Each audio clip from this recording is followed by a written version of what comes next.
Everyone expected the next DJI Osmo Pocket 4 Pro to be better. Few expected it to challenge actual cinema cameras. That's what makes the latest leaks so surprising. A compact device small enough to disappear in your pocket is now being compared to cameras like the Sony FX3 and Canon EOS C80, not because of size, but because of image performance. And the reason is two features that could completely redefine what this category means. Acclaimed 17-stop dynamic range and DJI's new D-Log 2 color profile. If those numbers hold up in real-world testing, this is no longer just a travel camera. It becomes something much more serious. For years, pocket cameras were about convenience. Quick clips, casual vlogs, easy travel shots.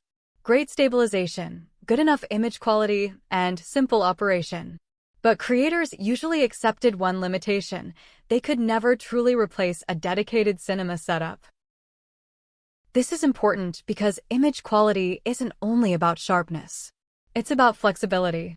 A flatter color profile means editors can recover more information in grading. Skin tones, skies, contrast, shadows all become easier to shape. That's why professional workflows depend on log formats. By introducing D-Log 2, DJI seems to be signaling something very clear. This camera is aimed beyond casual creators. They want filmmakers, commercial shooters, and serious editors to look at it as a legitimate production tool. And that changes everything. Because combine that with the rumored telephoto lens, and Pocket 4 Pro starts offering something pocket cameras have always lacked: cinematic perspective. Wider lenses are practical, but they flatten scenes.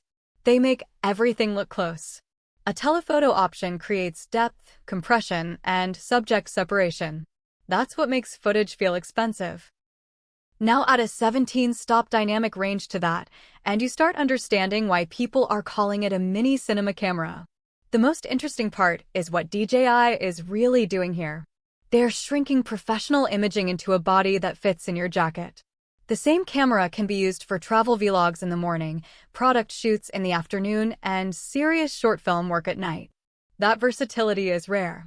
And it creates a serious problem for larger camera manufacturers. Because if a pocket camera can get close enough to cinema quality for many creators, the question changes. Instead of asking whether it's good for travel, people start asking if they need a bigger camera at all.